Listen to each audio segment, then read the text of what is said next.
What up YouTube, Jay Riz here. If you guys don't know me, new to the channel, my name is Jay Riz. I am an alcoholic in recovery. This channel is about addictions, the turmoil of addiction, and the recovery lifestyle that we found as addicts and alcoholics. You know, the joyous lifestyle, the freedom that we acquired as we went through the steps of each program, NAA, whether it may be, you know, whatever we found, the glory of recovery, hence the channel's name, Recovery Warrior. You know, we're all warriors in this recovery battle that we fight every day. Trust me, we do fight every day. Like I said, I'm a recovering alcoholic, and I'm fine with that. So today we have another guest on the show for this week. He's my brother. His name is Joseph, and I've met him years ago, and you know, like the other guests I've had on, I asked him to be on for a reason. You know, I've seen potential. I've seen the glorious lifestyle that the recovery brings into people's lives, and Joseph is one of them. You know, I call him Joe. You know, he's my brother. But yeah, without further ado, I'll let you guys get to know Joe pretty good. And here we are, Joe. How's it going? All right. Thanks for having me on. Yes, sir. No problem. My name is Joe, obviously. I'm an addict. I have a clean date of 11/17/22. Oh, yeah.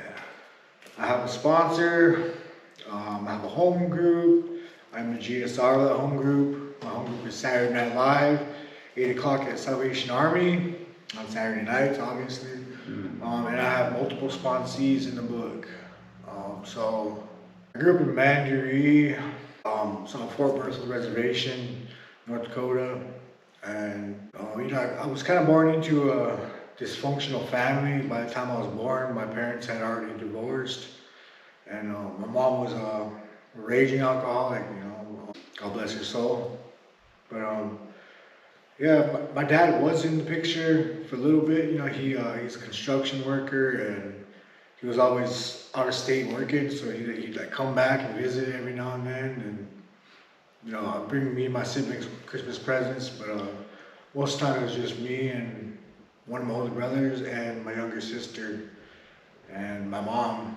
And you know, growing up in Mandaree back then, it was kind of rough because there was a lot of alcoholism and a lot of drug use, and the community was kind of poor back then. We only had one store that was hardly ever open. Like a school of like 300 students. But I'll start with my first taste of alcohol. You know, the first time I had a drink I was probably about 8 years old. It was at one of my mom's house parties, and you know, I thought it was water, right? And here it was peppermint schnapps. Straight? So, yeah, oh, straight pep. Ooh. And pretty much like that. That's how it was growing up, you know, waking up thirsty, looking for something to drink, and all you see is empty cans, empty cups, you know, cups of stuff that you don't know what's in it. But yeah, growing up.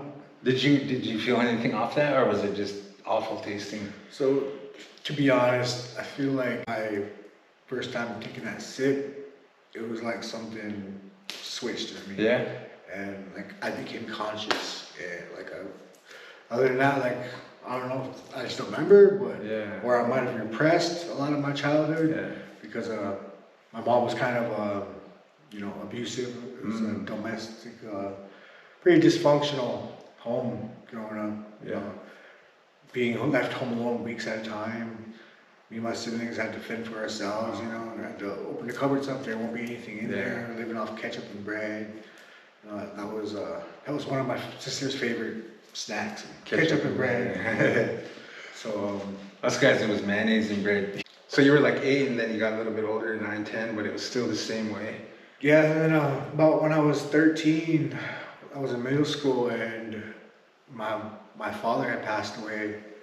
And I took it kind of hard because I remember being really young, and my dad would always be like, "I'm coming back, save my spot." Yeah. So I slept with my mom till I was fucking like 10 years old. Yeah. But after he passed away, and I kind of just lost it, you know. And I was sneaking cigarettes and drinking booze every here and there. From 8 to 13, you know, smoking weed, and But after that, it was all she wrote for me. Yeah. I fell off the deep end. I started skipping school, and by the time I was a freshman, I was going to school drunk, passing out in class, bringing shots of vodka and Gatorade bottles, just being unruly. I was the black. I always felt like the black sheep of my class because, like growing up, everybody knew who my mom was, and they kind of. I felt like their parents always told them like not to hang out with me, or I always got weird looks, so I always felt indifferent, right? And from 13 to about 15, all I did was drink and skip school, and I ended up failing my first freshman year. And I remember it was the summer of when I was 14, and my mom was tired of my stuff, and she told me, if you're not gonna get right, if you're not gonna behave yourself, I'm gonna call your brother Greg and have him come get you. You can go live with him. He can take care of you. But I never. By that time, she was sober. So Greg's your older brother? Yeah. Were you like the baby of the family? The baby boy. Oh, the youngest of the boys? Huh? Yeah, I got a little younger sister. So were you scared of Greg at the time? Like, no, I don't want to go to Greg. I wasn't scared of anybody, to be honest. But she threatened you to go stay with Greg? Yeah, because he lived all the way in Beulah. Oh, okay. He lived off the res. She's gonna move you out of Mandaree. Mm-hmm. Okay. Yeah. Take you away from the fun, huh? Yeah. Send me somewhere I know anybody. I see. But I didn't believe I called her bluff, and after being gone all day one day, and I came home drunk, I came home blank, partied with my sister and a few of my friends, and I don't remember what happened, but my sister told me that I came home in my mom's truck, and she was mad because I stole her truck, and I was outside taking a piss, and I was standing by the sidewalk and facing like the clothesline or something, and I was just taking a piss, and mom came out and started yelling at me. I told her, shut the F up, Yeah. And I called her down, called her names, and she just started crying, shut the door, went inside, and then I passed out, went inside, passed out, I guess, but I woke up the next morning, and my brother Greg was slapping me in the face, calling me a bitch, and think you're an adult, get your ass up. I was like, what the heck? So I got up, and then he's like, come on, pack your stuff, you're coming with me to Beulah. And I was like, no, I'm not. He's like, the F you are, and I got up and went to go see my mom. She was in the kitchen, crying her eyes, bawling her eyes out, and I was trying to like talk to her, but she wouldn't look at me, and she said, no, I'm done, Joe, I'm done, just leave, and at that moment, like, it crushed my heart. I broke down and started crying, went in my room, started packing all my stuff, feeling like a piece of shit, because my mom just gave up on me, and I felt like she didn't love me no more. And then I went to Beulah and started living there, and my first 3 months living there, I was grounded. And then I was in school just now starting, so I started out my freshman year again, in a new place, people I didn't know, especially being from the res, just this little native boy. In Beulah? Yeah, Beulah, this hick town, no offense, but so like the first 3 months I was grounded. All I did was go to school, come back, and work out, but when I did get undergrounded, right away I became friends. I already had friends by the time I got undergrounded, right? So I was finally able to go and hang out, but right away I made friends with the wrong crowd. Now, were you searching them out? No, actually I wasn't. No? Yeah. Wow. I was just going to school, keeping my head down, coming home, and then they'd come up to me and ask me like, "Where you from?" And there was a couple other natives in that town at the time that would come up to me in my grade, and we made friends because we were like the only natives. Well, they're natives. I mean, not to say they're all natives, but you know what I mean? Yeah. So I kind of got clicked in with the stoners and the little potheads and pillheads and stuff. Well, so I just turned 15, and then for like the next 2 years, all I did was go to school, get drunk. The same thing I did in Mandarin, right? So like, this disease doesn't matter where you go, where you're at. You know, water seeks its level, right? Right. So there I was back in the wrong crowd, and by the time I was 17, I've pretty much done every single drug that I can think of, besides like acid and MDMA. Yeah. So So when you pursued these drugs, is it just because you love the feeling of being mind altered, or were you just experimenting at the time? well, at first, you know, I was just running from my feelings. Oh, okay. That feeling of abandonment, Yeah, feeling yeah. of being unloved. And for the first time in my life, I felt like I was accepted. Yeah. You know, and felt like I could be a part of something. You know, from these kids that are just like me, you know, different skin color, but they're the exact same thing. Yeah. But yeah, the first time I shot drugs up was in Beulah.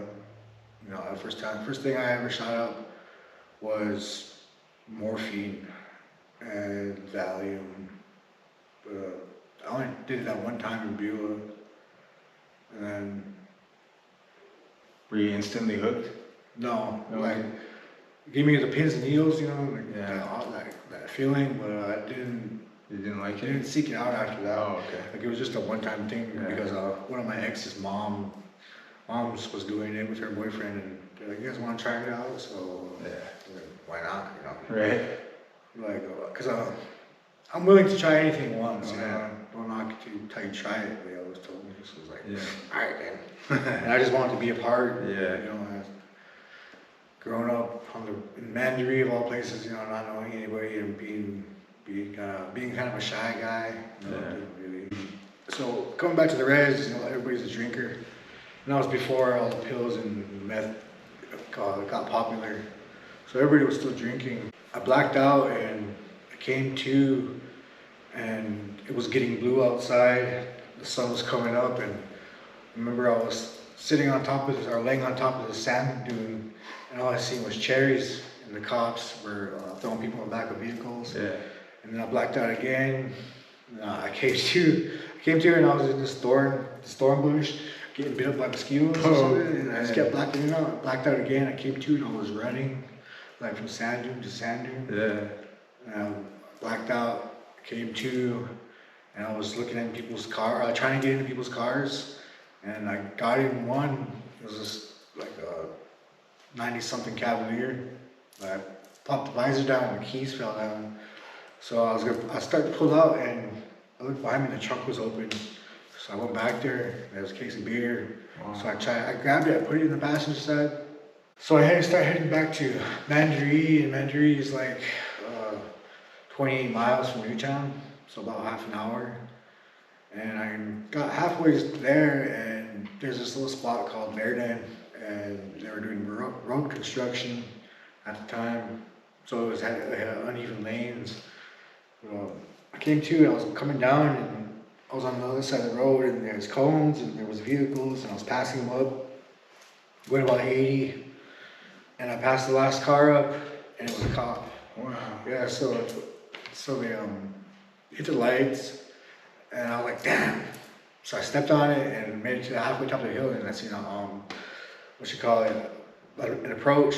So I pulled over because I obviously can't run a cop car, and I kind of just gave up. So I pulled over to the approach, grabbed a bottle of beer, cracked it, slammed it, I threw it out the window, grabbed another one, kicked the door open, and got out, slammed it, threw it down by the cop's feet, and I was like, come on, let's go then, take me to jail, I'm drunk. And I just gave myself up, and then from 2010 to 2014, it was pretty much a blur for me because I got hooked on meth. You know, at first I started snorting it, and then I started smoking it, and then I was shooting up. You know, and these are things I'm starting to do where when I was 6 to 5 years old, I was like, I'm never gonna touch that stuff. Yeah. I'm not gonna be like that. You know, seeing all these dare videos Yeah. at school. Just say no. Yeah, just say no. And so at this point, I'm not quite hitting bottom, but and, you know, not seeing a brighter future for myself. That kind of made me spiral down further into my depression, my self-pity, you know, and you know, I blame myself. And 2013, so after my cousin passed away in 2012, you know, if things got worse, I started hitting the needle harder, and then January 13th, 2013, you know, I was up for 30 days straight. Wow. And I was starting to see shadows, and you know, just starting to go crazy. You know, I was in a state of psychosis. Yeah. And I remember I was sitting on my bed making up a shot, and as soon as I sat down, like something sat right next to me, and my whole bed moved. Yeah. And like I seen something sitting there, and I couldn't look. Right, I froze. So I just grabbed my keys. I got in my truck and I went to Newtown.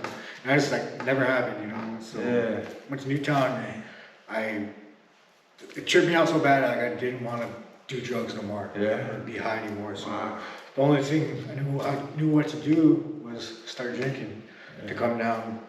So I went to like 3 or 4 house parties that night or that day, and bled into the night and into the morning. And then I think about 4 o'clock in the morning, I don't know if I was trying to kill myself or if I simply just passed out at the wheel. But I was in my mom's Buick, and I was by Snowbird, if you know where that's at, straight away from Highway 22 and 23.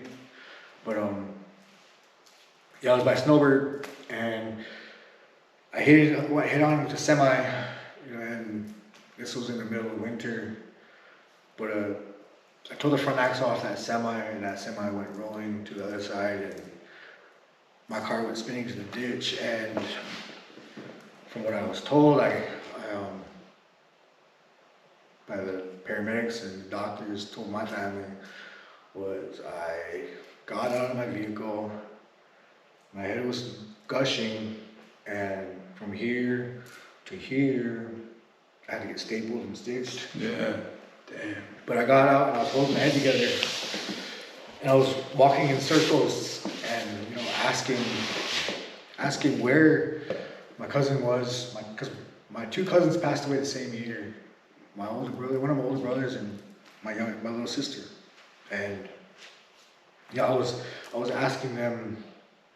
I was asking the paramedics and asking the person that put me in their vehicle the first on the scene. And I was asking them where my brother and my sister were. You know, they were with me. So then I had the paramedics and people looking around the vehicle, and you know, I was the only one in there. But I remember, you know, coming to and putting my handprint on somebody's dash. Yeah. And then looking, it was some white person. And I blacked out. I came to, and I was in the ambulance, and they were cutting my clothes off me. And then they said, he's going into cardiac arrest. And then everything went black. And then when everything went black, you know, I came to, and I was in this dark void. Yeah. Like I had no body. You know, I didn't have any senses. I couldn't taste, smell, touch, or nothing. You know, it was just a being in this darkness. And then it's hard to explain, right? I heard this thing, but I can't really say I heard, you know, but I sensed this thing. This thing was talking to me, you know, and it was asking me, like, why I should be allowed to keep going on in my life, why I should be allowed to live. You know, it was like I was on trial for my life. Yeah.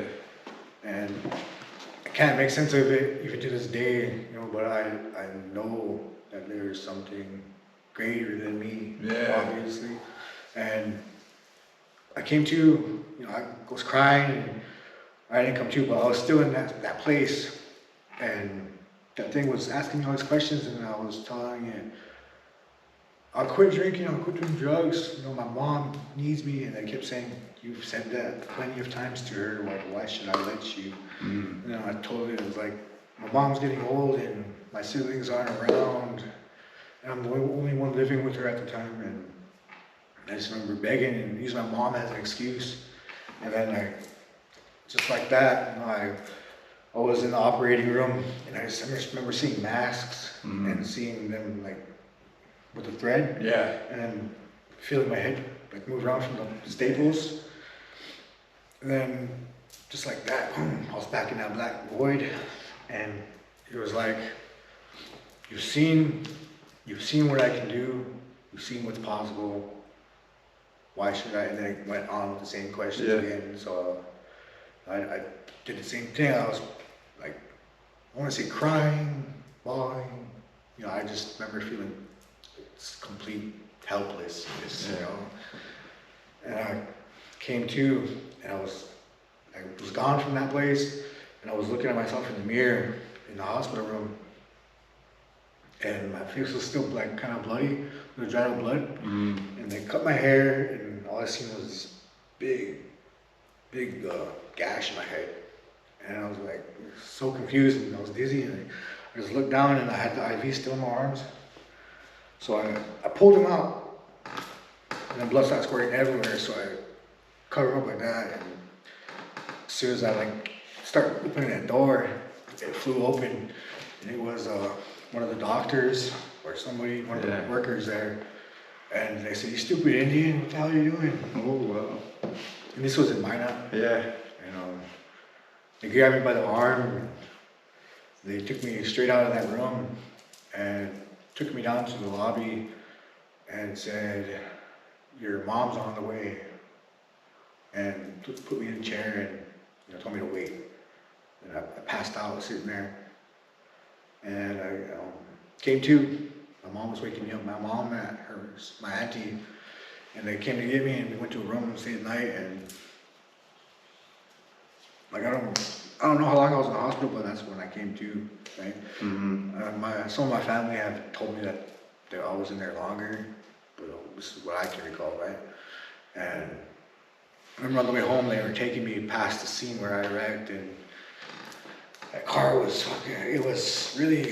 smashed in pretty good. You know, the steering wheel was bent, and there was a big gash in the windshield, like outwards.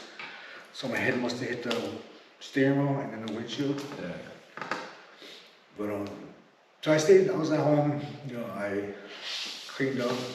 I did clean up. I couldn't move. Really. Yeah. So I was home in bedridden for like a little over a month, and you know, surprise, surprise, nobody came to see me. None of my friends, besides one of my cousins, she came to see me one time. But out of all my crew had, not one of them came to see me. And so that's right there. I realized what I thought to myself, like, nobody got me, I got me, you know. And I was so ignorant to the fact of what just happened to me. I said, I got me, you know, not creator, you know. Yeah. And no, just self-righteous and ignorant. But eventually, after I healed up, the insanity returned, right? And I started shooting up meth again. Just nothing changes at all if nothing changes, right? So then at the end of 2013, I got into this relationship, and we were trying to like get clean, sober up, and you know, I ended up getting put on probation for. I got pulled over in Washburn. I came to Bismarck to pick up one of my bros, and we got pulled over. He was driving, but he punked out on me. He jumped in the back seat as soon as he pulled over. Yeah. So I got charged. Earlier that day, I gave somebody a ride, and they left their backpack in my vehicle, and it had a bunch of paraphernalia and meth in there. And so I got charged with that, and I got put on probation for 3 years. And for the first year, I was still using meth, and still smoking weed, still drinking, and finally my PO, he had enough of it, and he was gonna revocate me. He gave me an option, either go to treatment or go to prison for 3 years. So of course I chose treatment. Yeah. But he sent me to a Center Inc. in Fargo for 5 months to do a 2.1 treatment. I was there for 5 months, but I only did like 2.5 weeks worth of treatment. Yeah. But but being there, it was kind of a little bit of structure. They made me go job searching, and I worked at a mill grain packing place, Dakota Specialty, and got a job at a car wash, Don's Car Wash, and did that all winter long. And when I graduated, while I was in treatment, my brother, one of my older brothers, and my ex, they were messing around. So my girlfriend was still living with my family at the time, back home. And my brother just got out of prison, and he was still using. But just being paranoid, I accused him all the time. So we just broke up after my mom told me that they were messing around, and my sister told me. So I just said, whatever, forget her. So I broke up with her in treatment, and after I got out, I stayed clean off of all hard drugs. Yeah. So I think I was off all hard drugs, and then I was clean from then till 2018. Yeah. And during that 4-year gap, I started getting my GED when I was in Fargo. And when I got out, I finished getting it. I moved back. I was living back with my mom. And after I got my GED, the college in Newtown, with the Sonish College, they gave me a free semester. So I took it, and I made the Dean's List, the Honors List, and some other kind of academic list. Yeah. I think it was for NACTEP. But after I passed all straight A's in that class, I took construction technology with that free semester. So after I passed that, at graduation, they gave me another free semester for doing so well in my grades.